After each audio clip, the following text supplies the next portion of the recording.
വാക്കുകളും കവിതകളും കളിപ്പാട്ടുകളും ഒക്കെ പഠിച്ചല്ലോ. ഇനി നമുക്ക് രസകരമായ ഒരു കഥയായാലോ. ഒരു പാവം കഴുതയുടെയും രണ്ട് അലക്കുകാരുടെയും കഥയാണിത്. നമ്മുടെ ബുദ്ധിമാനായ കഴുത അതിന്റെ യജമാനന്മാരായ അലക്കുകാരുടെ കയ്യിൽ നിന്നും എങ്ങനെയാണ് രക്ഷപ്പെട്ടതെന്ന് നിങ്ങൾക്കറിയണ്ടേ?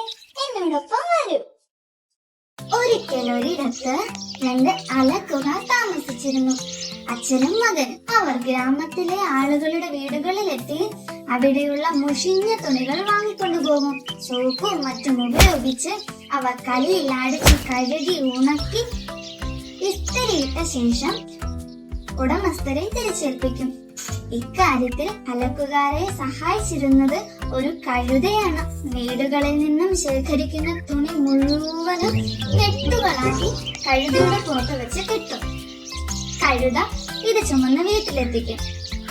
അലക്കിത്തേച്ച തുണികൾ ഉടമസ്ഥരുടെ വീടുകളിലേക്ക് തിരികെ കൊണ്ടുപോകുന്നതും കഴുതപ്പുറത്ത് തന്നെ. ചുമക്കാൻ കഴിയാത്തത്ര ഭാരം ചുമന്ന് കഴുത ക്ഷീണിച്ചു. ആവശ്യത്തിന് ഭക്ഷണമോ വെള്ളമോ ഒന്നും തന്നെ അലക്കുകാർ ആ പാവം മൃഗത്തിന് കൊടുത്തിരുന്നില്ല. തുണിക്കെട്ടുകളുടെ ഭാരം തന്നെ താങ്ങാൻ വിഷമിച്ചിരുന്ന കഴുതയ്ക്ക് ഒടുവിൽ തന്റെ യജമാനന്മാരെയും ചുമക്കേണ്ടി വന്നു.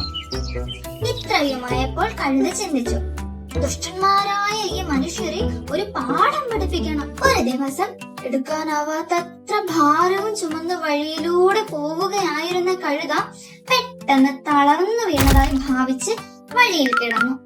കഴുതയെ എഴുന്നേൽപ്പിക്കാൻ അലക്കുകാർ പഠിച്ച പണി 18 നോക്കി. പക്ഷെ കഴുത ഒന്നും അറിയാത്ത മട്ടിൽ കിടന്നതേയുള്ളൂ.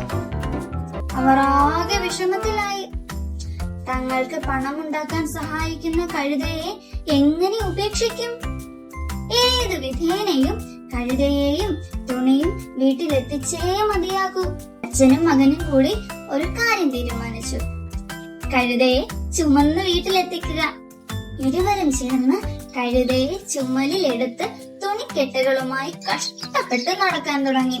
പോകുന്ന വഴിയിൽ ഒരു വലിയ തോടുണ്ട്. ആ തോടിന് കുറുകെയുള്ള വീതി കുറഞ്ഞ മരപ്പാലം കയറി വേണം അവർക്ക് വീട്ടിലെത്താൻ. തോടിന്റെ മറുപുറത്തെത്താനായി അവർ പാലത്തിൽ കയറി. പാലത്തിന്റെ മധ്യഭാഗത്തെത്തിയപ്പോൾ കഴുത ഒരു കുസൃതി കാണിച്ചു. അവൻ തന്റെ ശരീരം ശക്തിയായി കുടഞ്ഞു. കഴുതയും അലക്കുകാരൻ അതാ തോട്ടിലെ വെള്ളത്തിൽ വീണ നമ്മുടെ കഴുത മറുകരയിലേക്ക് വേഗത്തിൽ നീന്തി ഓടി മറന്നു.